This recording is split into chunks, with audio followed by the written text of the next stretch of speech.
আজকের এই ক্লাসের মাধ্যমে আমরা এনসিইআরটির নবম শ্রেণীর তৃতীয় যে অধ্যায়টা রয়েছে পরমাণু ও অণু, এই অধ্যায়টা একদম সুন্দর করে গল্পর মতো করে আমরা পড়ে নেব। একটু মনোযোগ দিয়ে আমার কথাগুলো শুনে বুঝে নেওয়ার চেষ্টা করো, দেখবা একদম জল হয়ে যাবে অধ্যায়টা।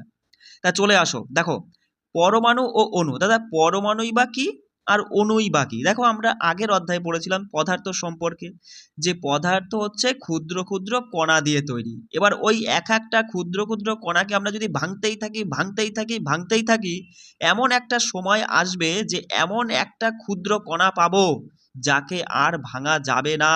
তারই নাম দেওয়া হয়েছে পরমাণু। আর ওই 2-4টে পরমাণু যুক্ত হয়েই অণু গঠিত হয়। বোঝা গেল? তো দেখো সর্বপ্রথম ভারতীয় একজন মহাঋষি যার নাম কণাদ, তিনি ওই 500 খ্রিস্টপূর্বাব্দের কাছাকাছি সময়ে তিনিই সর্বপ্রথম বলেছিল যে হ্যাঁ, যদি আমরা পদার্থকে ভাঙতে থাকি তবে আমরা পদার্থের এমন ক্ষুদ্র ক্ষুদ্র কণা পাবো, এক সময় আমরা ওই ক্ষুদ্রতম কণাকে আর ভাঙতে পারবো না। সেই ক্ষুদ্রতম কণার নাম দেন পরমাণু। তা তার কথা শুনে শুনে দুইজন গ্রিক দার্শনিক যার নাম হচ্ছে ডেমোক্রিটাস এবং লিউসিপাস, এনারাও কিন্তু আমাদের ওই মহারিষি কণাদের কথা মতো এনারাও একই কথাই বলেছিল যে হ্যাঁ, যদি আমরা পদার্থকে ভাঙতে থাকি তবে এমন একটা পর্যায় আসবে যখন ওই ক্ষুদ্রতম কণাকে আর বিভাজিত করা যাবে না, মানে আর ভাঙা যাবে না।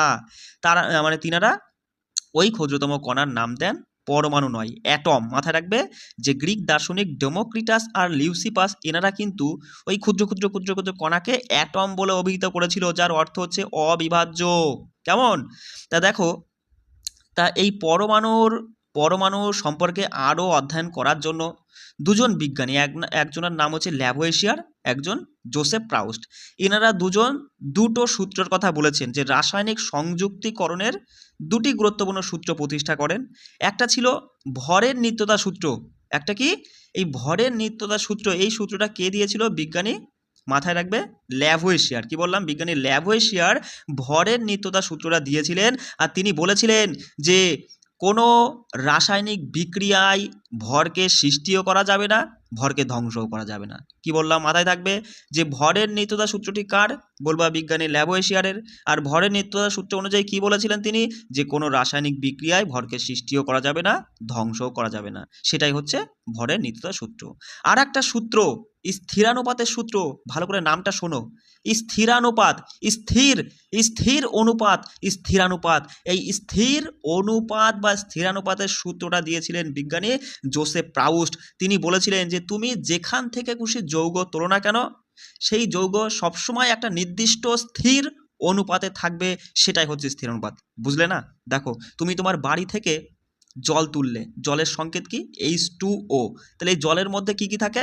বলবা দাদা হাইড্রোজেনের 2খানা পরমাণু আর অক্সিজেনের 1খানা পরমাণু, তাই তো? তাহলে এদের অনুপাত, পরমাণুর অনুপাত 2:1 এই অনুপাতে থাকে। তুমি তোমার বাড়ি থেকে জল তুলেছো, তাদের মধ্যে হাইড্রোজেন আর অক্সিজেনের যে অনুপাতে রয়েছে, তুমি আমেরিকায়, সৌদি আরব যাও, সেখানেও তুমি যে জল তুলবা সেই জলের মধ্যেও কিন্তু বস হাইড্রোজেন আর অক্সিজেন ওই সেম একই অনুপাতে থাকবে। তা সেটাই হচ্ছে স্থির অনুপাতের সূত্র। দেখো কি বলছে? বলছে যে একটি যৌগিক পদার্থ, যৌগিক মানে বুঝতেই পারছো যৌগ। এখন যদি বলো যৌগ আর মৌল কি, বুঝতে পারছি না, সেটা বললে কিন্তু হবে না। দেখো, একটি যৌগিক পদার্থ যে কোনো উৎস থেকেই সংগৃহীত হোক বা এটি যে কেউই তৈরি করুক, সেটি সর্বদাই 2 বা তার বেশি নির্দিষ্ট মৌল দিয়ে তৈরি হবে। এবং ওই যৌগিক পদার্থের ওই মৌলগুলো একটি নির্দিষ্ট অনুপাতে থাকবে, সেটাই স্থির অনুপাত, স্থিরানুপাতের সূত্র। কে দিয়েছিল? বিজ্ঞানী জোসেফ প্রাউস্ট। তিনি তার এই সূত্রটাকে এইভাবে বলেছিলেন যে একটি রাসায়নিক পদার্থে মৌলগুলো সর্বদা ভরের নির্দিষ্ট অনুপাতে উপস্থিত থাকে। কেমন? লাইনটা খুবই গুরুত্বপূর্ণ, মাথায় রাখবা। দেখো, আচ্ছা এখানে আমরা দেখব যে জল, দেখো আমরা যদি ভরে, আমি তো তোমাকে পরমাণু দিয়ে বোঝালাম, এবার ভরের কথাই আসো। দেখো জলের সংকেত কি? বলবা দাদা H2O। তার মানে বুঝতেই পারছো যে জলের মধ্যে 2খানা হাইড্রোজেন আর অক্সিজেন আছে দাদা 1খানা। এবার একটা হাইড্রোজেন পরমাণুর পারমাণবিক ভর 1, আর একটা অক্সিজেন পরমাণুর পারমাণবিক ভর হচ্ছে কত বলো? 16। কেমন? তাহলে দেখো, বলবা হাইড্রোজেন 2 পিস রয়েছে যাদের এক একটার পরমাণুর পারমাণবিক ভর 1 করে, তাহলে 2 দুগুণে 2, টোটাল পারমাণবিক ভর হলো 2। এদিকে অক্সিজেনের একটা পরমাণু রয়েছে, মানে জলের কথা বলছি, জলের মধ্যে একটা অক্সিজেনের পরমাণু রয়েছে আর একটারই পারমাণবিক ভর 16, তাহলে 16কে 16, ব্যাস এদের অনুপাত করো, তাহলে কেটে বলবা 1:8 অনুপাতে থাকে। তাহলে তুমি কি বলবা? জল একটা যৌগিক পদার্থ যার মধ্যে হাইড্রোজেন আর অক্সিজেন আছে, আর যাদের ভরের অনুপাত সবসময়ই 1:8 অনুপাতেই হবে, না হলে সেটা জল হবে না। বিষয়টা বুঝলে? আচ্ছা, ঠিক একই রকমই অ্যামোনিয়ার কথা যদি বলি, দাদা অ্যামোনিয়ার সংকেতটা কি আগে তাই বলো। অ্যামোনিয়ার সংকেত বলবা NH3।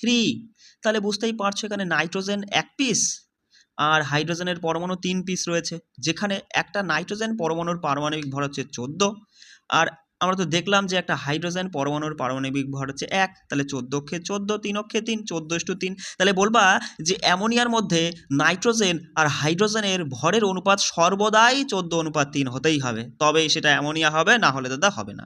বিষয়টা বোঝা গেল? তাহলে আমরা তো দেখলাম ওই যে দুই বিজ্ঞানী যাদের নাম কি ছিল বলো, একজনের নাম হচ্ছে তোমার লিউসিপাস আর একজনের নাম হচ্ছে ডেমোক্রিটাস।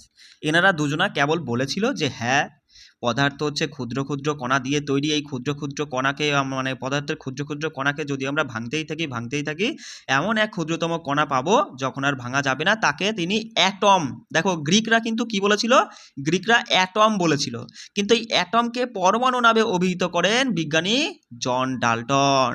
তিনি কি করেছিল দেখো, জন ডাল্টন তার পরমাণুবাদ তত্ত্ব প্রকাশ করেছিল। দেখো 1808 সালে 1808 সালে ডাল্টন তার পরমাণুবাদ তত্ত্ব প্রকাশ করেন। তার পরমাণুবাদ তত্ত্ব অনুযায়ী এই যে ভরের নিত্যতার সূত্র আর স্থিরানুপাতের সূত্র, এই দুটো সূত্রেরই সঠিক ব্যাখ্যা তিনি দিতে পেরেছিলেন। তাহলে কি বললাম, যে ডাল্টনের পরমাণুবাদ তত্ত্ব অনুযায়ী ভরের নিত্যতা সূত্র আর স্থিরানুপাতের সূত্রের সঠিক ব্যাখ্যা পাওয়া যায়। আর দেখো ডাল্টন তার পরমাণুবাদ তত্ত্ব অনুযায়ী তিনি বেশ কিছু স্বীকার্যগুলি আলোচনা করেছিলেন, মানে পরমাণু সম্পর্কে বেশ কিছু কথা তিনি বলে গেছেন। সবার প্রথমে তিনি বলেছেন যে সকল পদার্থই পরমাণু নামক ক্ষুদ্র ক্ষুদ্র কণা দিয়ে তৈরি, যারা রাসায়নিক বিক্রিয়ায় অংশগ্রহণ করে। আর বলেছিলেন যে পরমাণুগুলো অবিভাজ্য কণা। অবিভাজ্য মানে কি বলতো, যাদেরকে আর ভাঙা যায় না, কিন্তু এটা ঠিক নয়, এটা ভুল। আমরা তো পরবর্তীকালে দেখব যে পরমাণু হচ্ছে অবপারমাণবিক কিছু কণা রয়েছে, ইলেকট্রন প্রোটন নিউট্রন থাকে ওর মধ্যে, তাই না? তা সেগুলো কিন্তু ওই ডাল্টন আবিষ্কার করতে পারেনি। তিনি জাস্ট বলেছিল যে দাদা পরমাণুগুলো অবিভাজ্য কণা, যাদের রাসায়নিক বিক্রিয়ায় সৃষ্টি বা ধ্বংস করা যায় না। আর বলেছিলেন যে একটি নির্দিষ্ট মৌলিক পদার্থের ভর, মানে একটি নির্দিষ্ট মৌলিক পদার্থের সকল পরমাণুর ভর এবং রাসায়নিক ধর্ম একই হবে। যেমন অক্সিজেনের কথা বলি, একটা অক্সিজেনের পরমাণু তুমি এখান থেকে তোমার বাড়ির কাছে যে অক্সিজেনের পরমাণু রয়েছে তার যা ভর, আর আমেরিকায় গিয়ে একটা অক্সিজেনের পরমাণু তার যা ভর, তার রাসায়নিক ধর্ম সব সময় একই হবে। ঠিক আছে? আর বলছে দেখো যে বিভিন্ন বিভিন্ন মৌলিক পদার্থের পরমাণুগুলোর ভর এবং রাসায়নিক ধর্ম ভিন্ন ভিন্ন হবে। মানে অক্সিজেনের একটা পরমাণুর পারমাণবিক ভর ওর রাসায়নিক ধর্ম যা, হাইড্রোজেনের একটা পরমাণুর পারমাণবিক ভর ওর রাসায়নিক ধর্ম কিন্তু অক্সিজেনের মতো হবে না, সেম টু সেম হবে না, আলাদা আলাদা, সেটাই বলছে। আর কি বলেছিলেন, আর বলেছিলেন যে পরমাণুগুলো ক্ষুদ্র পূর্ণ সংখ্যায় সরল অনুপাতে যুক্ত হয়ে যৌগ গঠন করে, তাই না? আমরা দেখলাম যেমন জল নিয়ে আমরা দেখলাম যে একই সেম মানে তোমার কি একটা নির্দিষ্ট অনুপাতে যুক্ত হয়ে মানে মৌলগুলো নির্দিষ্ট অনুপাতে যুক্ত হয়ে তবেই যৌগ গঠিত হবে। আর বলেছিলেন যে একটি নির্দিষ্ট যৌগে উপস্থিত পরমাণুগুলোর সংখ্যা ও প্রকৃতি নির্দিষ্টই থাকবে। ঠিক আছে? তো দেখো এখান থেকে দুটো প্রশ্ন বেশ গুরুত্বপূর্ণ। এক, তোমাকে বলে দিল যে ডাল্টনের পরমাণুবাদের কোন স্বীকার্যটি থেকে ভরের নিত্যতা সূত্রটি পাওয়া যায়। তাহলে বলো, ডাল্টনের যে পরমাণুগুলো বাদের স্বীকার্য তুমি পড়লে, সেখান থেকে একটা পড়েছো ডাল্টন বলেছিল যে পরমাণু হচ্ছে অবিভাজ্য, যাদের ধ্বংস বা সৃষ্টি করা যায় না, সেটাই তো অনেকটা ভরের নিত্যতা সূত্রের সঙ্গে মিল আছে, তাই না বস? তারপরে বলো ডাল্টনের পরমাণুবাদের কোন স্বীকার্যটি স্থিরানুপাতের সূত্রকে ব্যাখ্যা করতে পারে। সঙ্গে সঙ্গে বলবা দাদা ওই যে ডাল্টন তোমার ওই হচ্ছে একটা কথা কি বলেছিল যে পরমাণুগুলো পূর্ণ সংখ্যায় সরল অনুপাতে যুক্ত হয়ে যৌগ গঠন করে, সেটাই তো স্থিরানুপাতের সূত্রের সঙ্গে মেলে, তাই না বস? চলো দেখো পরমাণু কি, আসলে বিষয়টা বোঝো। পরমাণু হচ্ছে যেমন দেখো একজন রাজমিস্ত্রি যদি একটা ঘর বানায়, তাহলে ঘর বানাতে গেলে তোমার হচ্ছে অনেকগুলো ইট লাগে না, এক একটা ইট মানে হচ্ছে একটার সাথে আর একটা ইট জুড়ে জুড়ে জুড়ে জুড়ে তোমার কি হয়, একটা ঘর মানে বিরাট বড় দেওয়াল এবং বিরাট বড় অট্টালিকা তৈরি হয়ে যায়। ঠিক একই রকমই পরমাণু হচ্ছে ক্ষুদ্র ক্ষুদ্র ক্ষুদ্র ক্ষুদ্র কণা, অনেকগুলো পরমাণু মিলে অণু তৈরি হয় এবং অনেকগুলো অনুফণু বা অনেকগুলো পরমাণু একসঙ্গে মিলে তোমার ওই একটা পদার্থ তৈরি হয়। বিষয়টা বুঝতে পারছো? তা যদি বলি যে দাদা পরমাণু কত বড়, মানে পরমাণুর সাইজটা কেমন, পরমাণু হচ্ছে খুবই ক্ষুদ্র। ভাবো, একটু কল্পনা করো তোমার খাতার একটা পেজ, এবং একটা খাতার পেজ কতটা চওড়া হয়, একটা খাতার পেজ কতটা চওড়া হয়, তুমি যদি মানে কয়েক লক্ষ পরমাণু এবং পরপর রাখলে পরে যে থিকনেসটা, যে চওড়াটা পাবা, সেটা একটা খাতার পেজের যতটা চওড়া ততটা চওড়া হবে। তার মানে বুঝেই গেছো যে পরমাণু কত ক্ষুদ্র। তো দেখো পরমাণু তো গোলগালি ধরো, তাহলে নিশ্চয়ই একটা ব্যাসার্ধ থাকবে। তা পরমাণুর ব্যাসার্ধ ন্যানোমিটার এককে প্রকাশ করা হয় বা পরিমাপ করা হয়, মাপা হয়। কি বলবে যে পরমাণুর ব্যাসার্ধ ন্যানোমিটার এককে পরিমাপ করা হয়। 1 ন্যানোমিটার সমান 10⁻⁹ মিটার, যাকে এইভাবেও লেখা যায় 1/10⁹ এইভাবেও লেখা যায়। তাহলে বলবে 1 ন্যানোমিটার সমান 10⁻⁹ মিটার, অথবা উল্টে এইভাবেও বলতে পারো যে 1 মিটার সমান 10⁹ ন্যানোমিটার। চলে আসো, খুবই গুরুত্বপূর্ণ যে ব্যাসার্ধ আমরা দেখব, যে একটা হাইড্রোজেনের পরমাণু যদি তুলি, তার পারমাণবিক মানে ব্যাসার্ধটা কি হবে, বলবা 10⁻⁻10 মিটার। কি বলবে, হাইড্রোজেন পরমাণুর ব্যাসার্ধ 10⁻⁻10। জলের অণুর ব্যাসার্ধ 10⁻⁹। একটা হিমোগ্লোবিন অণুর ব্যাসার্ধ হচ্ছে 10⁻⁸। বালির কণার কথা আসলে 10⁻⁴, পিঁপড়ের কথা আসলে 10⁻⁻3, আপেলের কথা আসলে মানে আপেলের একটা কণার কথা আসলে 10⁻⁻1 মিটার। বোঝা গেল? আচ্ছা, এখানে কিছু নেই, চলে আসো যে দেখো এই যে ডাল্টন, এবার ডাল্টন তো হচ্ছে অনেক মৌলকেই চিহ্নিত করেছিলেন। তা দেখো তিনি মানে সেই সময়ে বেশ কিছু মৌল আবিষ্কৃত হয়ে যায়, হাইড্রোজেন, অক্সিজেন, নাইট্রোজেন, তারপরে ফসফরাস, সালফার, এই সমস্ত মৌলগুলোকে তো চিনতে হবে। মানে রাসায়নিক যে মানে রসায়নগারে থাকলে পরে তুমি কি করে চিনবে, একটা নাম ঠাম হোক, একটা চিহ্ন ঠিহ্ন কিছু তো দিয়ে রাখতে হবে, তাই না? কেউ ধরো মানে তোমার ওখান থেকে কখনো অক্সিজেনের প্রয়োজন হবে, কখনো কার্বনের প্রয়োজন হবে, তখন তুমি কি করে বুঝবে? তার সেই জন্য বিজ্ঞানী জন ডাল্টন তিনি সর্বপ্রথম মৌলগুলোকে এই চিহ্নের সাহায্যে, মাথায় রাখবে যে মৌল মানে কি, পরমাণুগুলোকে চিহ্নের সাহায্যে প্রকাশ করার কথা বলেছিলেন। ঠিক আছে, যেমন তিনি বলেছিলেন যে হাইড্রোজেন, ধরো এই শিশির মধ্যে একটা শিশি, ঠিক আছে, মানে শিশির মধ্যে হাইড্রোজেন রয়েছে, হাইড্রোজেনের পরমাণু রয়েছে। তাহলে ডাল্টন ওর উপরে কী করে, যেমন গোল দিয়ে এখানে ফুটা দিয়ে রেখেছে, হ্যাঁ তাহলেই বুঝে যাবা যে এখানে হাইড্রোজেন আছে। ধরো আর একটা শিশিতে তোমার হচ্ছে কার্বন রয়েছে, তাহলে ডাল্টন কী করেছে, এমন গোল দিয়ে ধূসর রঙের মতো ঘষে দিয়েছে, তাহলে এর মধ্যে, তার মানে এর মধ্যে কার্বন রয়েছে। আর একটা ধরো রয়েছে ফসফরাস, তাহলে এমন গোল দিয়ে গোলের মধ্যে মার্সেটের চিহ্ন দিয়ে দিয়েছে, তার মানে এই ফসফরাস। বিষয়টা বুঝতে পারছো? তাহলে দেখো যে ডাল্টনের মতে মৌলগুলো কীরকম ছিল। হাইড্রোজেন ছিল গোলের মধ্যে ফোটা, গোলের মধ্যে ধূসর কার্বন, শুধু ফাঁকা গোল অক্সিজেন, গোলের মধ্যে মার্সেটের চিহ্ন ফসফরাস, গোলের মধ্যে যোগ চিহ্ন সালফার, আইতে আয়রন অর্থাৎ লোহা, সিতে কপার, এলে লেড, এসে রূপা মানে সিলভার আর কি, হ্যাঁ, আর জিতে গোল্ড, আর পিতে তোমার হচ্ছে প্লাটিনাম, আর পারদটা মাথায় রাখবে, গোলের মধ্যে 4-5 ডট ডট ডট ডট রয়েছে, সেটা হচ্ছে মার্কারি অর্থাৎ পারদ। বিষয়টা বুঝলে? তো দেখো আরেকজন বিজ্ঞানীর কথায় আসি। তা তিনি বিজ্ঞানী বার্জেলিয়াস, তার নাম বার্জেলিয়াস। তিনি বলল, ওসব চিহ্ন ঠিহ্ন দিয়ে হবে না, ওই যে নামের মৌল তুমি বলছো সেই তার প্রথম একটা বা দুটো বর্ণ দিয়ে তাকেই চিহ্নিত করতে হবে। ঠিক আছে, তার মানে কার্বনকে শুধু সি দিয়ে বলবা, হাইড্রোজেন যে শিশির মধ্যে হাইড্রোজেন রয়েছে তারপরে শুধু এইচ লিখে দাও, যে শিশির মধ্যে ধরো অক্সিজেন রয়েছে তারপর ও লিখে দাও। বুঝতে পারছো? তাহলে বিজ্ঞানী বার্জেলিয়াসই সর্বপ্রথম মৌলের প্রতীককে তাদের নামের একটি বা দুটি বর্ণ দিয়ে প্রকাশ করার কথা বলেছিলেন। তা প্রথম দিকে দেখো, প্রথম দিকে যে জায়গা থেকে যে মৌলটা মানে আবিষ্কৃত হয়েছে সেই জায়গার নাম অনুসারে সেই মৌলের নামকরণ করা হতো। যেমন তামা প্রথম পাওয়া যায় সাইপ্রাস থেকে, তাই তার নাম দেওয়া হয় কি, সাইপ্রাসের প্রথম সি, তাই কপার, সি। ঠিক আছে, কপার। তারপরে দেখো তারপরে তোমার হচ্ছে গোল্ড, সোনাকে আমরা হচ্ছে গোল্ড, অর্থাৎ এটা তোমার হচ্ছে হলুদ, ইয়েলো নাম, এটা অতটা গুরুত্ব নাই, মাথায় রাখবা যে তামা নামকরণ করা হয়েছিল সাইপ্রাস থেকে। আর তারপরে দেখো যে এই ইউপাক নামটা মাথায় রাখবা, full form IUPAC, international union of pure and applied chemistry. কি বললাম? International union of pure and applied chemistry, এটা হচ্ছে ইউপাকের পুরো কথা। তারপরে চলে আসো যে তামা তো দেখলাম দাদা সাইপ্রাস থেকে পেয়েছিল, তাই ওর নাম হয়েছে কপার। আর কোথা থেকে কি পাওয়া যায়, এই তোমার হচ্ছে লোহা, যাকে Fe দিয়ে প্রকাশ করায়, লোহা পাওয়া যায় ফেরাম থেকে, মানে ফেরাম থেকে লোহা এসেছে। তারপরে সোডিয়াম এসেছে নাইট্রিয়াম থেকে, দেখো নাইট্রিয়াম থেকে সোডিয়াম এসেছে। তারপরে চলে আসো তোমার হচ্ছে পটাশিয়ামকে আমরা কে বলি, কারণ এটা ক্যালিয়াম থেকে এসেছে। অনেকেই কিন্তু এটা গুলিয়ে ফেলে, পটাশিয়াম মানে পি বলে, পটাশিয়াম মানে পি নয় কিন্তু বস, ঠিক আছে। পটাশিয়াম এসছে ক্যালিয়াম থেকে, ওই জন্যই পটাশিয়ামকে কে দিয়ে প্রকাশ করা হয়, বুঝতে পারলে। সংকেতগুলো একটু হালকা করে দেখে নাও দাদা। অ্যালুমিনিয়াম, এ এল এ অ্যালুমিনিয়াম, এ আর এ আর্গন, বি এতে বেরিয়াম, বিতে বোরন, বি আর এ ব্রোমিন, সি এতে ক্যালসিয়াম, সিতে কার্বন, সি এল এ ক্লোরিন, সি ওতে কোবাল্ট। চলে আসো যে সি ইউতে কপার, সাইপ্রাস থেকে কপার এসছে তাই বলবা সি ইউতে কপার। তারপরে এফ এ ফ্লোরিন, এ ইউতে গোল্ড, ঠিক আছে।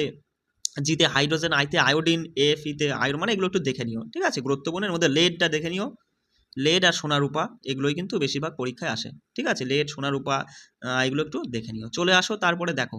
আচ্ছা, তাই এবার তো বেশ ভালো কথা, পরমাণু অনেকগুলোই, পরমাণু মানে অনেক ধরনের মৌল আবিষ্কৃত হয়ে গিয়েছে।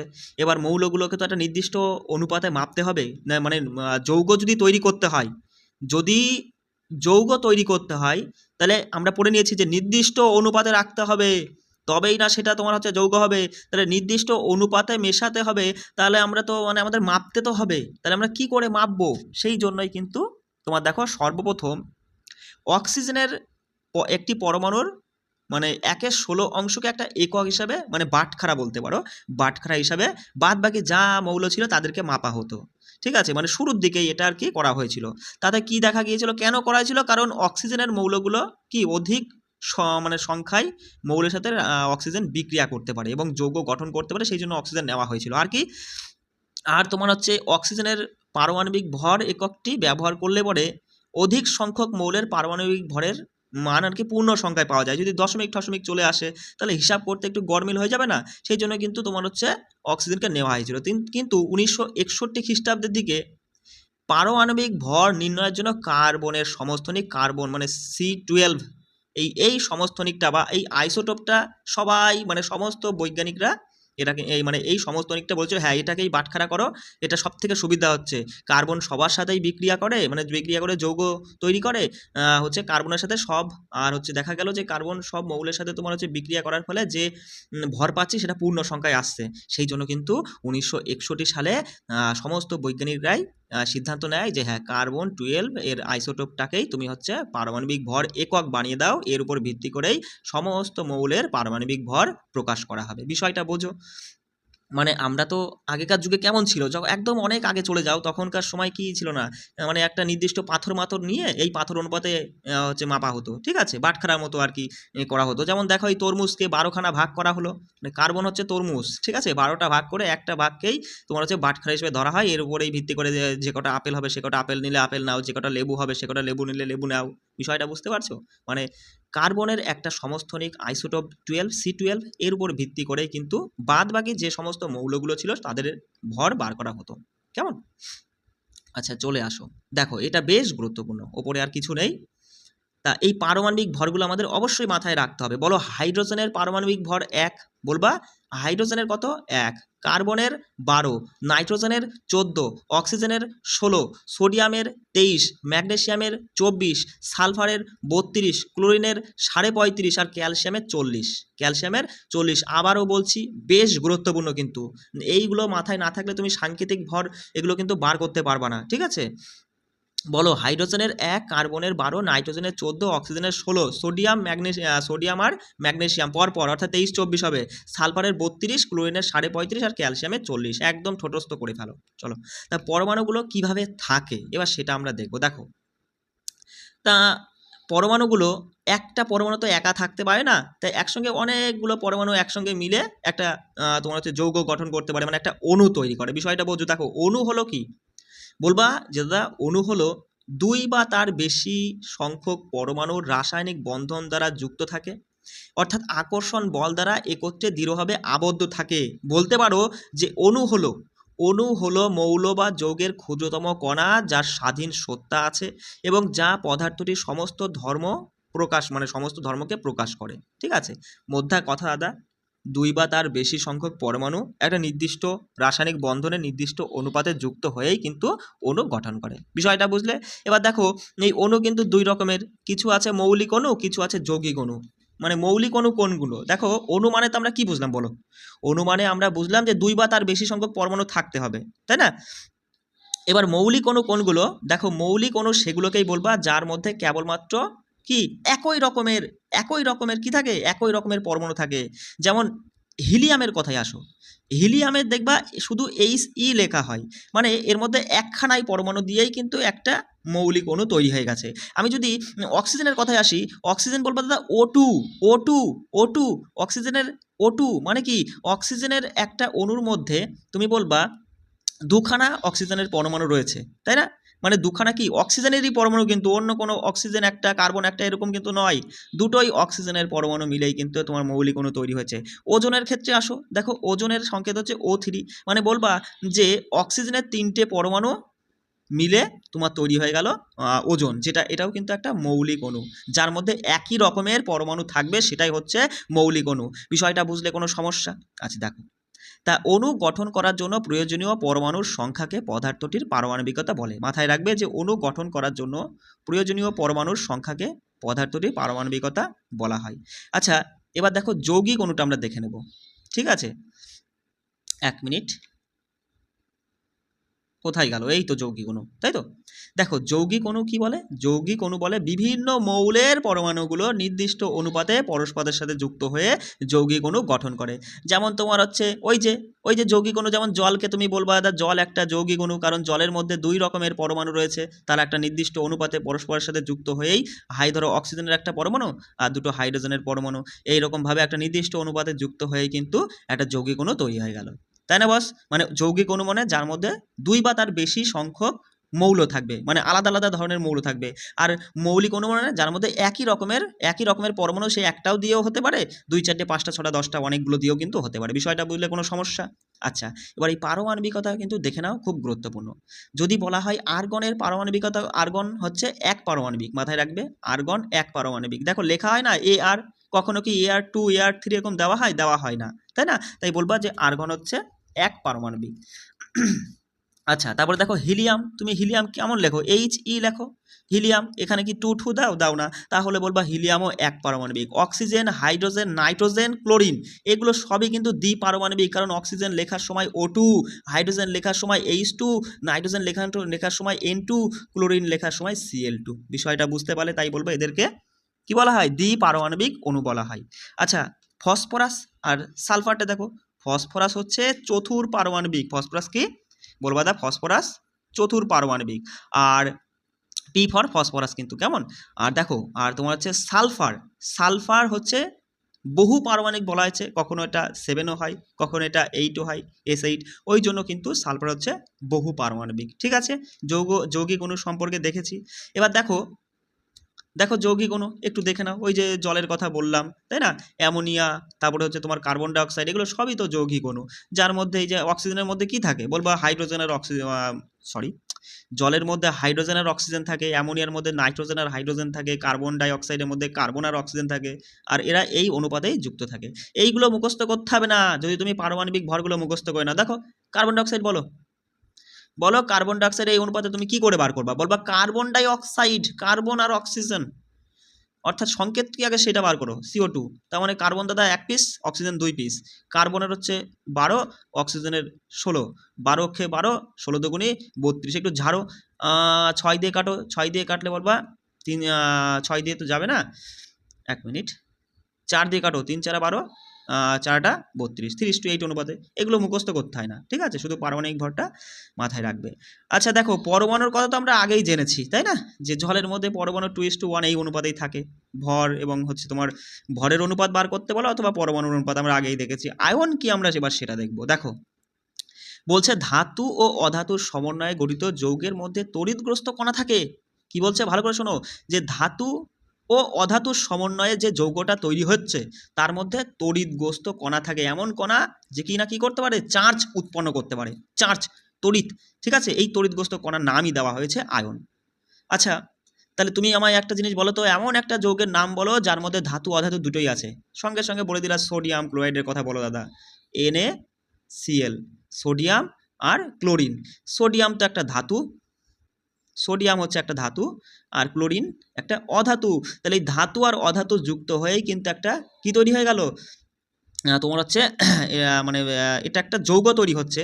যেমন দেখো এখানে তোমার বোঝো যে ধাতু আর অধাতু, মানে সোডিয়াম আর ক্লোরিন দুটোই তো মৌল, মানে দুটো মৌল যুক্ত হয়ে তোমার যৌগ তৈরি হচ্ছে, বিষয়টা বুঝতে পারছো? দুটোই কিন্তু মৌল, সোডিয়ামও একটা মৌল, ক্লোরিন একটা মৌল, দুটো মৌল যুক্ত হয়ে যৌগ তৈরি হচ্ছে। আর এখানে আমরা এটাকে আয়ন কেন বলছি, কারণ এখানে দেখতে পাচ্ছি যে একটা মৌল আছে তোমার হচ্ছে ধাতু, একটা অধাতু, তাহলে এই ধাতু অধাতু মিলেই যে যৌগ তৈরি হয় সেই যৌগ হচ্ছে সেই যৌগের মধ্যে তড়িৎগ্রস্ত কণা থাকে, আর সেই তড়িৎগ্রস্ত কণার নামই দেওয়া হয়েছে আয়ন। যেমন দেখো সোডিয়াম ক্লোরাইডের মধ্যে রয়েছে সোডিয়াম আর ক্লোরিন, যেখানে সাধারণত ধাতুগুলো পজিটিভ আয়ন দেয় আর অধাতুগুলো নেগেটিভ আয়ন দেয়। তা যেটা পজিটিভ আয়ন বা ধনাত্মক আয়ন দেবে তাকে আমরা নাম দিয়েছি কি, যে ক্যাটায়ন বলবো। আর যারা নেগেটিভ অর্থাৎ ঋণাত্মক আয়ন দেবে, ঋণাত্মক চার্জ দেবে, তাদেরকে আমরা অ্যানায়ন বলবো। সিম্পল মাথায় রাখবা যে ঋণাত্মক তড়িৎগ্রস্ত আয়নকে অ্যানায়ন বলা হয়, আর ধনাত্মক তড়িৎগ্রস্ত আয়নগুলিকে ক্যাটায়ন বলা হয়। ঠিক আছে, চলে আসো। এবার কিছু আয়নীয় যৌগ অবশ্যই মাথায় রাখবে যে দাদা আয়নীয় যৌগ কোনগুলো, আমরা একটু আগেই দেখেছি, যার মধ্যে ধাতু অধাতু থাকতেই হবে। ক্যালসিয়াম অক্সাইড, ক্যালসিয়াম ধাতু, অক্সাইড মানে অক্সিজেন, ক্যালসিয়াম ধাতু, অক্সিজেন অধাতু, ধাতু অধাতু মিলে যৌগ তৈরি হয়ে গেছে, সেই ধরনের যৌগকে আয়নীয় যৌগ বলবো। কোনো অসুবিধা? ম্যাগনেসিয়াম সালফাইড, দাদা ম্যাগনেসিয়াম সালফাইডের মধ্যে ম্যাগনেসিয়াম আর সালফার আছে, ম্যাগনেসিয়াম তো একটা ধাতু আর সালফার একটা অধাতু, ধাতু অধাতু মিলে যে যৌগ তৈরি হয়েছে তাকে আয়নীয় যৌগ বলবো। কোনো সমস্যা? সোডিয়াম ক্লোরাইড, সোডিয়াম ধাতু, ক্লোরিন হচ্ছে অধাতু, তাহলে ধাতু অধাতু মিলে যে যৌগ তৈরি হচ্ছে সেটাকে আয়নীয় যৌগ বলবো। আর এই ভরের অনুপাত কি বার করতে অসুবিধা হবে তোমার? কোনো অসুবিধা হবে না, তুমি পারমাণবিক ভর এককগুলো মাথায় রাখতে পারো, একদম গড় গড় করে বার করে ফেলবা, তাই না? সোডিয়াম ক্লোরাইড বলো, সঙ্গে সঙ্গে বলে দেবা সোডিয়াম ক্লোরাইডের মধ্যে সোডিয়াম আর ক্লোরিন আছে। সোডিয়ামের হচ্ছে দেখো লেখা নাও সংকেত, আগে সংকেতগুলো তোমাকে জানতে হবে, 1 মিনিট। NaCl, সোডিয়াম আর ক্লোরিন। এই Na মানে কিন্তু শুধু একটা মৌল, Cl মানেও শুধু একটাই মৌল, C আর L আলাদা আলাদা নয়, এগুলো কিন্তু ভুল করবা না। ঠিক আছে, বলবা এখানে সোডিয়ামের একটাই পরমাণু, ক্লোরিনেরও একটাই পরমাণু, তাহলে সোডিয়ামের একটা পরমাণু পারমাণবিক ভর হচ্ছে 23.5, সোডিয়ামের 23, 23.5 বলছি কেন, আর ক্লোরিনের 35.5, সেই অনুপাতটাই তো হচ্ছে, তাই না বস? চলে আসো, রাসায়নিক সংকেত লেখার বেশ কিছু নিয়ম আছে, সেই নিয়মগুলো নিয়ে আলোচনা করব। ঠিক আছে, তার আগে আমাদের এই ছকটা কিন্তু বেশ গুরুত্বপূর্ণ। ঠিক আছে, আয়নের নাম চিহ্ন আমাদের দেখতে হবে। দেখো ধাতব মৌলের আয়নগুলো চিহ্ন এবং তারা কি ধরনের আয়ন দেয়, পজিটিভ নেগেটিভ কেমন আয়ন দেয়। দেখো ধাতব মৌলের আয়নগুলোর মধ্যে প্রথমেই দেখব সোডিয়াম, পটাশিয়াম, সিলভার, কপার, এরা সকলেই দেখো পজিটিভ আয়ন দিচ্ছে। ওই দেখো মাথার উপরে প্লাস চিহ্ন, মাথার উপর প্লাস চিহ্ন কি বোঝায় একটু আগে কিন্তু বলে আসলাম, যে ধাতুগুলোতে সোডিয়াম ক্লোরাইডের ক্ষেত্রে বললাম না, যে সোডিয়াম অর্থাৎ ধাতুগুলো সাধারণত পজিটিভ আয়ন দেয় আর অধাতুগুলো সাধারণত নেগেটিভ অর্থাৎ ঋণাত্মক আয়ন দেয়, তাই না? তা বলবা দাদা সোডিয়াম, পটাশিয়াম, রূপো, তামা, এরা সকলেই পজিটিভ আয়ন তো দিচ্ছেই, আর পজিটিভের পরে কি আছে 1 2 3 4 কিছু লেখা আছে? কিছু লেখা নেই, মানে শুধু প্লাস মানে +1 বলবা, শুধু প্লাস মানে +1 বলবা, শুধু প্লাস মানে +1 বলবা। ম্যাগনেসিয়াম, ক্যালসিয়াম, দস্তা, লোহা, তামা, কি বললাম আবার শোনো, ম্যাগনেসিয়াম, ক্যালসিয়াম, দস্তা, লোহা, তামা, এরা কিন্তু আবার এরা তো ধাতু, এরা সকলে তো ধাতু, পজিটিভ আয়ন তো দেবেই, কিন্তু সাথে এরা কিন্তু +2 আয়ন দিচ্ছে। এই 2 1 কী করে আসছে, এটা হচ্ছে ওই তুমি হচ্ছে ইলেকট্রন বিন্যাস না করলে বুঝতে পারবে না, সেটাও আসছি, সেটা পরের ক্লাসে আছে, মানে তোমাদের পরের অধ্যায় আছে, যোজ্যতা কীভাবে বার করতে হয়, সেই যোজ্যতার জন্যই কিন্তু এই কেসগুলো ঘটছে। ঠিক আছে, তা দেখো এগুলো সবই হচ্ছে +2 দেয়। কেমন? আচ্ছা, অ্যালুমিনিয়াম আর লোহার ক্ষেত্রে আসি দাদা। অ্যালুমিনিয়াম আর লোহার ক্ষেত্রে আমরা দেখতে পাচ্ছি এরা দুজন আবার কী করছে, +3 দিচ্ছে, পজিটিভ তো দিচ্ছেই কিন্তু +3 দিচ্ছে। অর্থাৎ এখানে তুমি একটা জিনিস লক্ষ্য করো, তামা আর লোহার ক্ষেত্রে এই মৌলগুলো দেখছি একাধিক যোজ্যতা প্রদর্শন করছে। তাহলে পরীক্ষায় যদি প্রশ্ন দেয় নিম্নলিখিত কোন মৌলের ক্ষেত্রে একাধিক যোজ্যতা দেখা যায়, বলবো অপশনে হয় লোহা থাকবে না হলে তামা থাকবে। দেখো তামা এখানেও +1 দিচ্ছিল, তামা এখানে +2 দিচ্ছিল, লোহা এখানে +2 দিচ্ছিল, লোহা এখানে +3 দিচ্ছিল, মানে 3+ দিচ্ছিল, আয়ন দিচ্ছিল। বিষয়টা বুঝতে পারলে খুবই গুরুত্বপূর্ণ, এই নিচের লাইনটা মাথায় রাখবে। আচ্ছা, অধাতুর ক্ষেত্রে আসি দাদা। আমরা তো একটু আগেই দেখে নিয়েছি যে অধাতুগুলো সাধারণত ঋণাত্মক আয়ন অর্থাৎ মাইনাস দেবে, কিন্তু তার মধ্যে হাইড্রোজেনটা মাথায় রাখবা, এর ক্ষেত্রে পজিটিভ +1। ঠিক আছে, আর হাইড্রাইড, ক্লোরাইড, ব্রোমাইড, আয়োডাইড, কি বললাম, হাইড্রাইড, ক্লোরাইড, ব্রোমাইড, আয়োডাইড, সবার পেছনে দেখো ইড আছে, তাই না? এইভাবে মুখস্থ রাখতে পারো। এগুলো সবই তো তোমার হচ্ছে অধাতব মৌল, আর এরা সকলেই কিন্তু -1 দেবে, ঠিক আছে? সকলেই -1, শুধু মাইনাস মানেই -1। আর অক্সাইড আর সালফাইড -2, ঠিক আছে?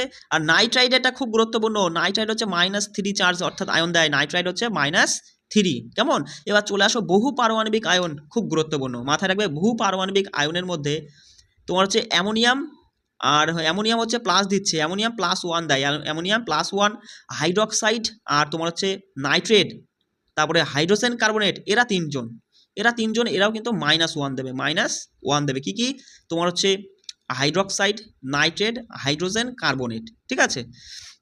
আর দেখে নাও যে কার্বনেট তোমার হচ্ছে সালফাইড আর সালফেট, কি বললাম? কার্বনেট, সালফাইড এরা -2 দেয়, -2।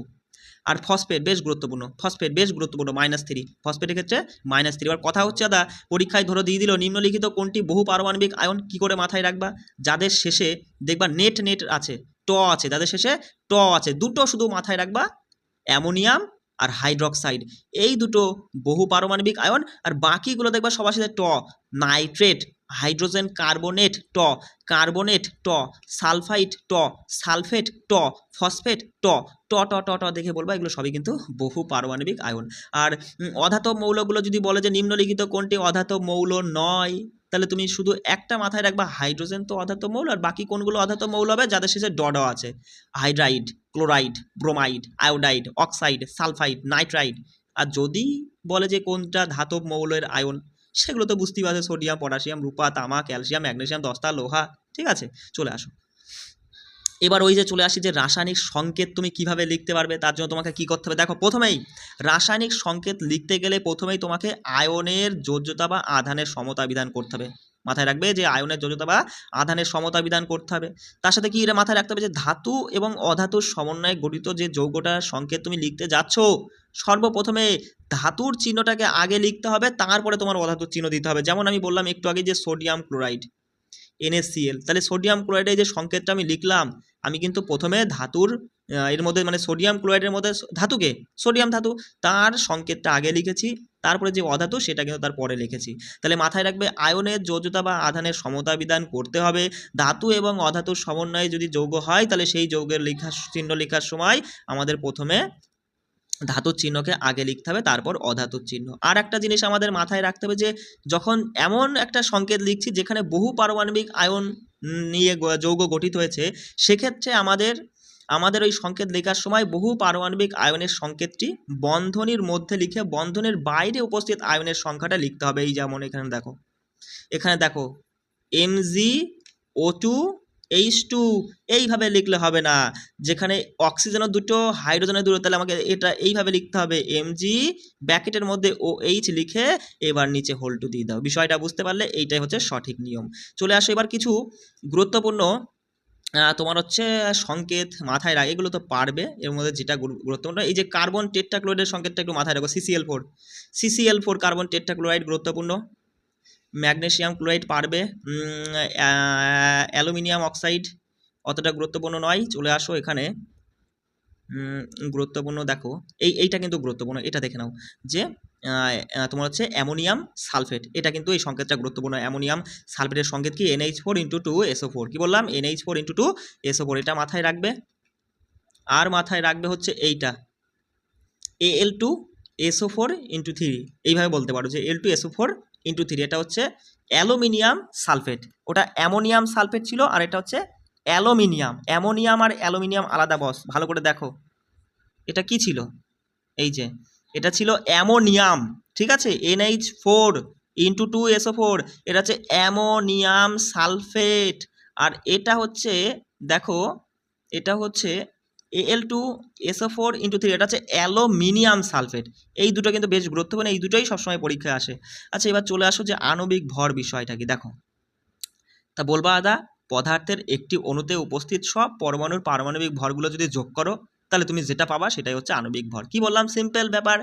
যে কোনো একটা পদার্থ নিয়েছো তুমি, এই পদার্থের মধ্যে যতগুলো অণু আছে সমস্ত অণুগুলোর পারমাণবিক ভর তুমি যোগ করবা, যোগ করে যেটা পাবা সেইটাকেই একসঙ্গে বলবা আণবিক ভর, ঠিক ঠিক আছে।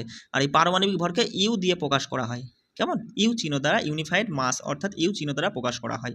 চলে আসো দেখো কি করে আণবিক ভর, যাকে আপেক্ষিক আণবিক ভর, সাংকেতিক ভর, যা খুশি বলতে পারো, কি করে বার করবা। সিম্পল, সোজা, একদম মানে সোজা জিনিস। শুধু তোমাকে ওই যে প্রথম ছকটা, ওই মৌলগুলোর পারমাণবিক ভর কত সেটা মাথায় রাখতে হবে। তা জলের সংকেত H2O, যার মধ্যে হাইড্রোজেন আছে দাদা 2 পিস আর অক্সিজেন আছে দাদা 1 পিস। তাহলে হাইড্রোজেনের পারমাণবিক ভর হচ্ছে 1, 1 দিয়ে গুণ, অক্সিজেনের 16, 16 দিয়ে গুণ, যোগ করব 2 অক্ষে 2 যোগ 16 অক্ষে 16, 16 আর 2 কত, 18 ইউ, 18 উত্তর আমাদের সঠিক উত্তর। এই দেখো, এই তোমার হচ্ছে 18, বার করে ফেলো। তোমার হচ্ছে এখানে দেখো যে তুমি হচ্ছে হাইড্রোজেন নাইট্রেটটা বার করো, সঙ্গে সঙ্গে বলবা যে দাদা এখানে তোমার হচ্ছে হাইড্রোজেন 1 পিস, নাইট্রোজেন আছে 1 পিস, অক্সিজেন আছে 3 পিস। হাইড্রোজেনের ক্ষেত্রে 1, হাইড্রোজেনের পারমাণবিক ভর 1, 1 দিয়ে গুণ, নাইট্রোজেনের হচ্ছে 14, 14 দিয়ে গুণ, আর অক্সিজেন হচ্ছে 16, 16 দিয়ে গুণ, 3 16 48, আর সবগুলো তো যোগ হবেই, 14 অক্ষে 14 যোগ 1 অক্ষে 1। তাহলে যোগ করো, যোগ করলে বলবা 8 4 12 আর 13, আর 4 আর 2 6, মানে 13, মানে বুঝতেই পারছো যে 63 ইউ হয়ে যাচ্ছে আমাদের সঠিক উত্তর। সাংকেতিক ভর একই জিনিস, একই জিনিস, বলবা যে কোনো যৌগের সংকেতে থাকা সমস্ত পরমাণুগুলোর পারমাণবিক ভরের সমষ্টি, যে সমষ্টি করে যে যৌগটা বা যেটা পাওয়া যাবে সেটাই হচ্ছে সাংকেতিক ভর একক। সিম্পল ব্যাপার, ওই একইভাবে বার করে, একইভাবে বার করে ফেলো। তোমাকে বলে দিলাম যে ক্যালসিয়াম ক্লোরাইডেরটা তুমি হচ্ছে ক্যালসিয়াম ক্লোরাইডের সাংকেতিক ভরটা বার করো। কি করে বার করবা, সঙ্গে সঙ্গে বলবা যে ক্যালসিয়ামের দাদা আমরা জানি 40, মানে এখানে 1 পিস আছে, ক পিস আছে, 1 পিস আছে, তাই তো। তাহলে 40 গুণ 1 মানে 40, আর তোমার হচ্ছে ক্লোরিন আছে 2 পিস, ক্লোরিনের 35.5, 35.5 দুগুণী হয় 71, 40 আর 71 যোগ করলে 111। সিম্পল ব্যাপার। এখানে দুটো গুরুত্বপূর্ণ, এই দুটো মাথায় রাখবে, এই পারমাণবিক ভর, ঠিক আছে। ওই ছকে দেওয়া নেই, এখান থেকে প্রশ্ন তুলে দেবে, অনেকে বুঝতেই পারবে না যে প্রশ্ন কোথা থেকে এসেছে, ছক দেওয়া নেই, এনসিইআরটি বাইরে থেকে তুলেছে, আসলে তা নয়। জিঙ্ক, জিঙ্কেরটা মাথায় রাখবে, জিঙ্কের হচ্ছে পারমাণবিক ভর হচ্ছে কত, 65 ইউ, জিঙ্কের 65। আর কে ফর কি বলো, ক্যালসিয়াম না পটাশিয়াম, কি হবে, কে ফর পটাশিয়াম হবে, কিন্তু ভুল করবে না, অনেকেই কে ফর ক্যালসিয়াম বলে ফেলো, ঠিক আছে। কে ফর পটাশিয়াম, পটাশিয়াম তোমার হচ্ছে 39 ইউ, 39, পটাশিয়ামের 39 ইউ, মাথায় থাকবে এই দুটো, এই দুটো কিন্তু বেশ গুরুত্বপূর্ণ, এগুলো মাথায় রাখবা, যে জিঙ্ক আর পটাশিয়ামটা। তো এবার দেখো মোলের ধারণা, দেখো মোল আসলে কি, বলতে পারো যে মোল হলো একটা একক যার দ্বারা একসঙ্গে অনেকগুলো পরমাণুর ভরকে খুব ছোট করে বোঝানো হয়। বিষয়টা বোঝো, বিষয়টা বোঝো। যেমন আমি ধরো তোমাকে বললাম যে দাদা যে এখানে এক টুকরো কার্বন আছে, সেই কার্বন পরমাণু টোটাল ভর কত, মোট ভর কত, তুমি কি জানো, তুমি জানো এক পিস কার্বন পরমাণুর ভর হচ্ছে 12 ইউ। তাহলে এক টুকরো দিয়েছি, তার মধ্যে তো লক্ষ লক্ষ লক্ষ লক্ষ লক্ষ লক্ষ কার্বনের পরমাণু আছে, তাহলে লক্ষ লক্ষর সাথে 12 গুণ করে যা হবে সেটাই তো তোমার সঠিক উত্তর হবে। তাহলে এই গুণটা করা কি তোমার মানে সোজা হবে না কঠিন হবে, বলো, নিশ্চয়ই কঠিন হবে। তাহলে পরে তোমার সোজা হতে গেলে কি করতে হবে, এই মোলকে ব্যবহার করতে হবে। বিষয়টা বোঝো, আমি আরও একটু সহজ উদাহরণ দিচ্ছি। যেমন ধরো তুমি কলকাতা থেকে ধরো গুজরাটে গিয়েছো, আমি যদি তোমাকে বলি যে বস তুমি কলকাতা থেকে গুজরাটে গিয়েছো, কত মিলিমিটার পথ অতিক্রম করেছো, তাহলে কি তোমার অ্যান্সার করাটা কি সোজা হবে, নাকি আমি যদি তোমাকে জিজ্ঞাসা করি কত কিলোমিটার পথ তুমি অতিক্রম করেছো, কোনটা তোমার কাছে সোজা হবে, বলবা কিলোমিটার, জানতে চাইলে সেটা কিন্তু সোজা হবে, ঠিক অনেকটা সেরকমই। দেখো, তা বলবা যে পদার্থের পরিমাণকে তাদের ভর বা অণুর সংখ্যা দ্বারা চিহ্নিত করাই হলো মোলকে আনা হয়েছে। চলে আসো এখানে, দেখো বোঝো বিষয়টা, একটু ছোট করে দিই। দেখো এখানে বলছে যে 1 মোল কার্বন পরমাণু, যাকে আমরা গ্রাম এককে প্রকাশ করলে বলবো 12 গ্রাম কার্বনের পরমাণু। আর 1 মোল, ভালো করে বোঝো, আমি বলছি যে 1 মোল কার্বনের পরমাণু সমান কতগুলো কার্বন আছে, কতগুলো কার্বনের পরমাণু আছে, সঙ্গে সঙ্গে বলবা 1 মোল বলেছ, তার মানে সেখানে 6.022 ইন্টু 10⁻23 এতগুলো কার্বনের পরমাণু আছে। বিষয়টা বুঝলে? দেখো আমরা এর আগে কি পড়েছি, যে একখানা কার্বনের একটা পরমাণুর ভর হচ্ছে 12 ইউ, তাই না। তাহলে পরে এই যে এই 12 ইউকেই এর সাথে সরাসরি কিন্তু মোলের সম্পর্ক, সরাসরি মোলের সম্পর্ক। দেখো ওই যে ছকটা মাথায় রাখবা যে প্রত্যেকটা মৌলের পারমাণবিক ভর কত, এই পারমাণবিক ভরের এককটা তো ইউ, এই ইউ এর পরিবর্তে তুমি জি নিয়ে আসবা, গ্রাম নিয়ে আসবা, যখনই জি আনবা তখনই সেটা তোমার সেটা সমান হয়ে যাবে 1 মোল। আর 1 মোল মানেই সেটা তখন আর একখানা সেই পরমাণু থাকবে না, সেটা সংখ্যায় 6.022 × 10⁻23 এতগুলো পরমাণু হয়ে যাবে। বিষয়টা বুঝতে পারলে? বিষয়টা বুঝতে পারলে আবার বলছি, কার্বনকে দিয়েই উদাহরণ দিচ্ছি। আমি বললাম এখানে 12 ইউ কার্বনের ভর আছে, 12 ইউ আছে, তার মানে তুমি বোঝা গেছো দাদা এখানে একখানা কার্বনের পরমাণু আছে, তাই না? 12 ইউ মানে একখানা কার্বনের পরমাণু আছে। আমি যদি বলতাম এখানে হচ্ছে 12 ইউ নেই, 12 জি আছে, 12 গ্রাম আছে, 12 গ্রাম আছে, তাহলে তখন তুমি বলবা 12 গ্রাম মানে এখানে একখানা কার্বনের পরমাণু নেই, এখানে আছে 6.022 × 10⁻23 এতগুলো কার্বনের পরমাণু আছে। আর এতগুলো কার্বনের পরমাণুকে শর্টকাটে বলা হয় 1 মোল। বিষয়টা বুঝতে পারলে কোনো সমস্যা হলো কি? বুঝতে সমস্যা হলো? এবার এই মোলকে না অণু, পরমাণু, আয়ন সব কিছুতেই প্রকাশ করা যায়। দেখো পরমাণুর ক্ষেত্রে আমি আবার আরেকটা উদাহরণ দিয়ে বোঝাচ্ছি, বোঝো, এগুলো দারুণ জিনিস, বুঝতে হবে। আমি তোমাকে বললাম 1 মোল অক্সিজেনের পরমাণু আছে, অক্সিজেনের পারমাণবিক ভর কত? তুমি বলবা দাদা যে অক্সিজেনের পারমাণবিক ভর হচ্ছে কত? 16, তাই তো? এবার 16 ইউ, যদি আমি 16-র পাশে ইউ লিখি তাহলে কিন্তু এখানে 1 মোল হলো না, এখানে কি হলো? 1 পিস, 1 পিস অক্সিজেনের পরমাণু হলো, এতগুলো নয়, 1 পিস হলো। যদি এই 16-র পরে ইউটাকে কেটে দিয়ে আমি জি বসিয়ে দিই তাহলে কিন্তু সেটার 1 পিস থাকলো না, সেটা চলে আসলো তোমার কতগুলো? সংখ্যার দিক থেকে গেলে পরে বলবা 6.022 × 10⁻23 এতটি অক্সিজেনের পরমাণু রয়েছে। আর এতগুলো অক্সিজেনের পরমাণু হলে পরে সেটা মোলে বলে দিবা যে এখানে 1 মোল অক্সিজেনের পরমাণু আছে। বিষয়টা বুঝতে পারলে? এবার যদি আমি বলি যে বললাম যে 1 মোল এখানে অক্সিজেনের অণু আছে, এবার তুমি আমায় বলো অক্সিজেনের অণু থাকলে কি লিখবে? অণু থাকলে কিন্তু ওই যে মৌলিক অণু, যৌগিক অণু কিন্তু পড়ে এসছো, যখনই অণু কথা আসবে তখন কিন্তু নিচে অক্সিজেনের 2 চলে আসলো, তাই না? তাহলে অক্সিজেনের পারমাণবিক ভর কত আগে তাই বলো, বলবো অক্সিজেনের পারমাণবিক ভর হচ্ছে 16, আর এখানে যেহেতু O2 রয়েছে তাহলে 16 মানে 16 দুগুণে 32, এখানে কি হবে দাদা? 32, অর্থাৎ 1 মিনিট, এখানে 32 হবে না, এই মানে 16 হবে না, 32 হবে, 32 ইউ। আচ্ছা 32 ইউ মানে কি বোঝাচ্ছে?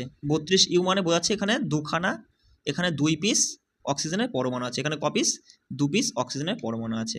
এবার 32 ইউ এর পরে যদি মানে ইউটাকে কেটে দিয়ে যদি আমি এখানে জি বসিয়ে দিই তাহলে কিন্তু বস আর 2 পিস থাকলো না, তাহলে এটা সমান বলে দিবা যে এখানে কিন্তু কতগুলো?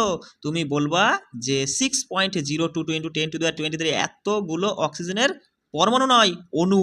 কি বলবে? এতগুলো অণু আছে। কেমন বোঝা গেল? অণু কিন্তু, পরমাণু নয়, অণু, ঠিক আছে? আর এতগুলো অণু হওয়া মানেই 1 মোল অণু বলতে পারো। চলো, প্রশ্ন না করলে অনেকের মাথায় ঢুকবে না।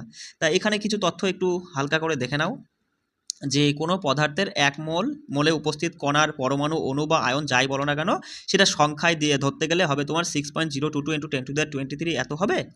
আর অ্যাভোগাড্রো, এটাই হচ্ছে অ্যাভোগাড্রোর সংখ্যার মান, কত? 6.022 × 10⁻23।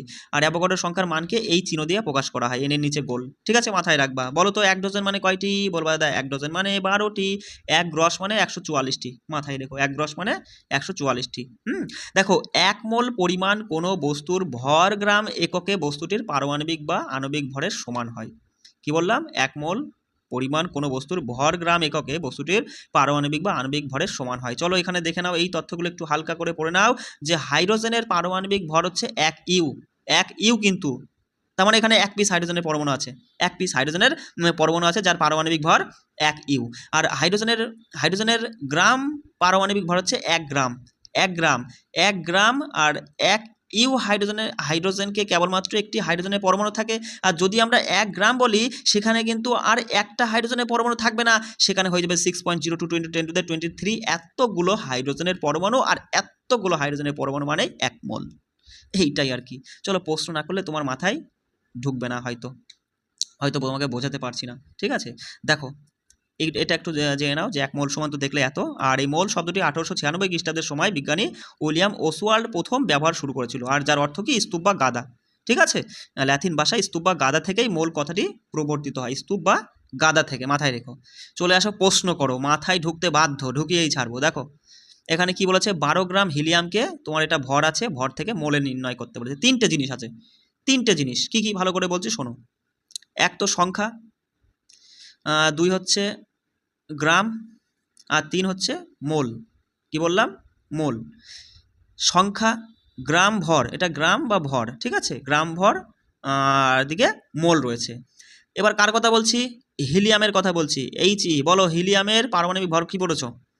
ছকে কি ছিল বলো? 4। এটা হচ্ছে ছকে নেই, আমি বলে দিচ্ছি শোনো। হিলিয়ামের পারমাণবিক ভর হচ্ছে 4। কেমন? তাহলে হিলিয়ামের পারমাণবিক ভর 4। 4 লিখলাম এখানে। 4-এর পরে আমি এখানে ইউ দিলাম। তাহলে 4-এর পরে ইউ দিলাম, তাহলে এখানে বলো কখানা হিলিয়ামের পরমাণু আছে সংখ্যায় বলবা 1খানা। আর মোল, এখানে মোল টোল হবেই না, একটা মাত্র হাইড্রোজেন। মোল আসে কি করে? মোল তো আসবেই না, ঠিক আছে। চলো চলো, এবার আমি কি করলাম, এবারে আমি 4-এর পরে জি লিখে দিলাম, জি ফর গ্রাম। ওই দেখো জি ফর গ্রাম লিখে দিলাম। তাহলে তুমি এবার ধরে ফেলেছো দাদা, 4-এর পরে জি লেখা, তার মানে এখানে সংখ্যায় হয়ে যাবে ওইটা, ওই যে 6.022 × 10⁻23। এতগুলো হিলিয়ামের পরমাণু রয়েছে, আর এতগুলো হিলিয়ামের পরমাণু হয়ে গেলেই তখন সেটাকে মোলে কি বলবো? 1 মোল। কি বলবো? 1 মোল। বিষয়টা বুঝতে পারলে? আমি কি বলতে চাইছি? তাহলে এখানে প্রশ্নে আমার কি বলেছে, তুমি এই তিনটে জিনিস ছক করে নিবা। সংখ্যা, গ্রাম ভর, মোল। বলছে প্রথম প্রশ্ন একটু কষ্ট করে দেখো, যে 52 গ্রাম হিলিয়াম, 52 গ্রাম কোথায় লিখবা? গ্রামের নিচে লেখো 52 গ্রাম। এটা ভর থেকে, এই যে ভর, গ্রাম ভর থেকে মোলে বার করতে বলেছে। কিসে বার করতে বলেছে? এইটা বার করতে বলেছে।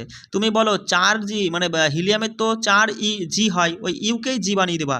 4G সমানই এত, 4G সমানই 1 মোল। তাহলে 52G সমান কত মোল? বলবা 4-এর সাথে কত গুণ করলে 52 হয়? 4 তেরং 52, 1-এর সাথে 13 গুণ করলে 13 মোল সঠিক উত্তর। বুঝতে পারলে? তোমাকে কি আমি বোঝাতে পারলাম বস? 1 মিনিট, বোঝাতে পারলাম? আবার বলছি, বুঝতেই হবে তোমাকে। সংখ্যা, গ্রাম বা ভর, আর এদিকে মোল, ঠিক আছে। সংখ্যা, গ্রাম, ভর বা মোল। সঙ্গে সঙ্গে তুমি প্রশ্ন দেখেছো কি? এই তিনটে লিখে নিবা, ঠিক আছে। লিখে করবা না বুঝতে পারলে। এবার তুমি প্রশ্ন দেখেছো যে আমাদের দেওয়া আছে যে 52 গ্রাম হিলিয়াম, এখানে শুধু হিলিয়াম রয়েছে। হিলিয়াম তার মানে আমরা জানি হিলিয়াম সমান হচ্ছে 4। ওই ছক মাথায় রাখবা। দেখো এখানে হিলিয়ামের ছক তো নেই, আমি অক্সিজেনের কথা বলি। এই প্রশ্নে ধরো, প্রশ্নটা আমি একটু ঘুরিয়ে দিলাম, হ্যাঁ। আমি বললাম 32 গ্রাম অক্সিজেন, 32 গ্রাম অক্সিজেনের ভর থেকে মোল নির্ণয় করো। প্রশ্নটা এইরকম লিখে নাও, প্রশ্নটা যে 32 গ্রাম অক্সিজেনের ভর থেকে মোল নির্ণয় করো। চলো কি করবা? সঙ্গে সঙ্গে তুমি জানো অক্সিজেনের ছকে কি লেখা ছিল? অক্সিজেনের পারমাণবিক ভর কি লেখা ছিল? 16 লেখা ছিল। 16 লিখে দিয়েছো। এবার এই 16 সমানই 1 মোল হয়ে যাবে। 16 সমানই, এখানে 16 গ্রাম হবে কিন্তু ইউ নয়। 16 গ্রাম সমান 1 মোল। 16 গ্রাম সমান 6.022 × 10⁻, এতগুলো সংখ্যায়। আর আমাদের জানতে চাইছে তাহলে 32 গ্রাম সমান কত? 16-র সাথে কত গুণ করলে 32 হয়? তুমি বলবা 2 গুণ করলে 32 হয়। তাহলে 1-এর সাথে কত গুণ করবা? 2 গুণ করে বলবা 2 অক্ষে 2, অর্থাৎ 2 মোল আছে। 32 গ্রাম অক্সিজেনের ভর সমান, মানে 32 গ্রাম অক্সিজেন, এটাকে মোলে প্রকাশ করলে 2 মোল হবে। সংখ্যায় বললে এই 6.022 × 10⁻20 এর সঙ্গে 2 গুণ করে দেবো, অর্থাৎ 12.044 দিয়ে × 10⁻23 হবে সঠিক উত্তর। চলো পরের প্রশ্ন করো। দেখো বলছে যে এত সংখ্যায় হিলিয়ামের পরমাণুকে, এই কণার সংখ্যায় তো দেওয়া আছে, মোল বার করো। লিখে নাও সংখ্যা, গ্রাম, মোল। দাদা কি দেওয়া আছে? সংখ্যা দেওয়া আছে কত? 1244 আমাদের মোলে যেতে বলেছে। আচ্ছা একটা জিনিস আমাদের কি মনে পড়ছে, 6.022 থাকলে পরেই, মানে তারপরে 10⁻, ওটা আর বারবার বলছি না, 10⁻23টা, মানে 6.022 থাকলে পরেই সেটা সমানই 1 মোল। আর সেটা সমানই গ্রামে বার করতে গেলে ওই হিলিয়ামের কত হয়? 4। ইউ লিখবো না, ইউ এর পরিবর্তে জি লিখবো। আর এখানে আমাদের দিয়ে 6-এর ডবল 12, 12.44, তার মানে মোল বার করতে বলেছে। 1-এর ডবল 2, 2 হয়ে যাবে 2 মোল সঠিক উত্তর। বুঝতে পারলে? চলো আরও প্রশ্ন সাহায্যে বুঝে নাও। চলো এইটা করো। এই যে এত মোল N2, দাদা N2, কিন্তু N2 কি থেকে? এর মোল থেকে ভর বার করো। লিখে নাও সংখ্যা, গ্রাম, আর এদিকে মোল। কি দেওয়া আছে? মোল কত? 0.5 দেওয়া আছে। 0.5-এর মান বার করতে হবে, তাই তো? আর আমরা কি জানি? N2 গ্যাস, নাইট্রোজেন গ্যাসের তুমি বার করো, এই পারমাণবিক ভর কত বলো? ভুল করবা না কিন্তু এখন। নাইট্রোজেনের কি হবে আর N2 কি হবে? নাইট্রোজেনের ক্ষেত্রে বলবা দাদা ওই হচ্ছে তোমার কত বলো 14, নাইট্রোজেনের ক্ষেত্রে 14, তাহলে N2 ক্ষেত্রে কি হবে 14 দুগুণী 28 হবে, তার মানে ওই 28 ইউ তো লিখবো না, ইউ ফিউ এখানে আসবে না, 28G সমানই 1 মোল, 28G সমানই 6.022 ইন্টু 10⁻³ এতগুলো, তার মানে আমাদের বলেছে 28G সমান যদি 1 মোল হয়, বা বলতে পারো 1 মোল সমান যদি 28G হয়, 1 মোল সমান যদি 28G হয়, তাহলে হাফ মোল সমান কত জি? 14G, 14G, উত্তর 14 হবে। বুঝতে পারছো কি? একটা কমেন্ট করো, বুঝতে পারছি না আমি যে তুমি বুঝতে পারছো কি পারছো না। চলো পরেরটা করো, 2 নম্বরেরটা। 2 নম্বরটা একই, এখানে তোমার হচ্ছে N2 গ্যাস ছিল, এখানে শুধু N, তাহলে সঙ্গে সঙ্গে বলবা যে আমরা জানি নাইট্রোজেন হচ্ছে কত, নাইট্রোজেনের 16 সমানই তোমার এখানে হাফ, তাই না? হাফ মোল যদি 16 হয়, মানে সরি 1 মোল যদি 16 হয়, তাহলে হাফ মোল হবে 8, কি হবে 8 হবে উত্তর, ঠিক আছে? ওফো, নাইট্রোজেনের 14 তো, হাফ হবে 7 হবে, ঠিক আছে? বুঝতে পারছো? দেখো এই প্রশ্নটা দেখো, লিখে নাও সংখ্যা গ্রাম, আর এদিকে তোমার হচ্ছে সংখ্যা গ্রাম আর কি মোল, তাই না? আচ্ছা, এবার দেখো কি দেওয়া আছে, সংখ্যা দেওয়া আছে কত, 3.011, আর পরেরটা লিখলাম না, ঠিক আছে? এত, এবার আমাকে জানতে চাই নাইট্রোজেনের পরমাণু কত হবে, এটা সমান কত হবে?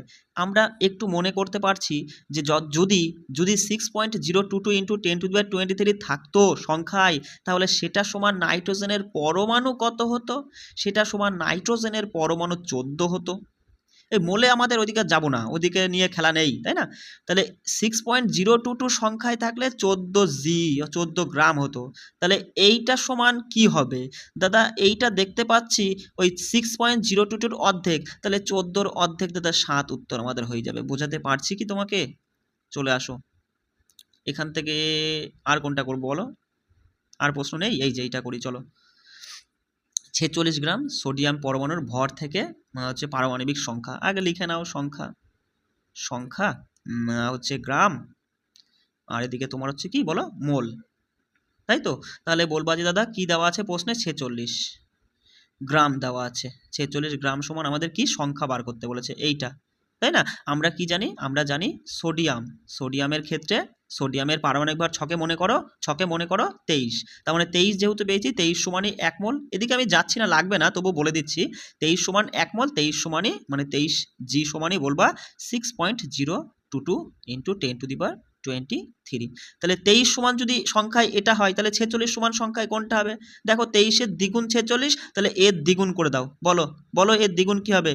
দেখো এই 10⁻, যা আছে ওর সাথে ছেড়খানি করবে না, এইটুকুর সাথে 2 গুণ করো, 6 দুগুণে 12, আর এদিকে 0.44, 2 দিয়ে গুণ করলে 44ই তো হচ্ছে, ইন্টু 10⁻23, 12.44 ইন্টু 10⁻23। দেখো কত প্রশ্ন করলাম, এটা 1-এর প্রশ্ন করলাম, দেখো উত্তর কি নিয়েছে, ও 0 হবে একটা, সরি হ্যাঁ বস 0 হবে, 12 মানে অপশান দেখলেই খুব সহজে তুমি করতে পারবা। আশা করি বোঝাতে পেরেছি। এবার অনেকে হয়তো বোঝোনি, ঠিক আছে? যারা বোঝোনি আমাকে অবশ্যই একটা কমেন্টে জানিও। লাস্ট একটা প্রশ্ন করিয়ে দিই, বলো কোনটা করাবো, 2 না 3? চলো 2-3-এরটাই করিয়ে দিই। হ্যাঁ, কি আছে, মোল সংখ্যা থেকে পরমাণুর সংখ্যা বার করতে বলেছে, তাহলে সংখ্যা, আর এদিকে হচ্ছে কি বলো, সংখ্যার পরে কি থাকে, গ্রাম লিখবো, আর এদিকে মোল লিখবো, তাই না? আমরা জানি 1 মোল, এখানে কার্বনের কথা যেহেতু আসছে, 1 মোল সমান কত গ্রাম? বলবা 1 মোল সমান কার্বনের 12 গ্রাম, 12G হবে, হ্যাঁ, আর 12G সমানের সংখ্যায় সেটা হয়ে যায় 6.022 ইন্টু 10⁻23 আর কি, তাই তো? তাহলে আমাদের তাহলে সরাসরি আমি বলতে পারি তিনটেই কিন্তু ইকুয়াল টু, তিনটেই সমান ইজিক্যাল টু দিতে পারি, তাহলে 1 মোল সমানই সরাসরি বলবা যে দাদা 6.022 ইন্টু 10⁻23 এতগুলো কার্বনের পরমাণু, তাহলে 0.1 মোল সমান কি হবে? এর সাথে 0.1 গুণ করো, 6.022 ইন্টু 10⁻23 এর সাথে যদি 0.1 গুণ করো, মানে একটা শূন্য কমে যাবে, মানে এটা যা আছে তাই থাকবে, 6.022 এটাই থাকবে, শুধু এই 10⁻23 জায়গায় 10⁻22 হবে, কারণ এই 10-এর জন্য একটা শূন্য কমে যাবে। দেখো তো উত্তরে তাই আছে নাকি 3-এরটা? হ্যাঁ, এই দেখো বুঝতে পারলে যদি কারো কোনো জায়গায় সমস্যা থাকে সরাসরি আমাকে কমেন্টে জানাবা। আর যদি এটা বুঝতে না পারো অবশ্যই আমি এরপরে আরও একটা ক্লাস আনবো, সেখানে আরও বেশি সময় ধরে কিন্তু বুঝিয়ে দেবো। সবাই ভালো করে পড়বে। রাখছি। জয় হিন্দ।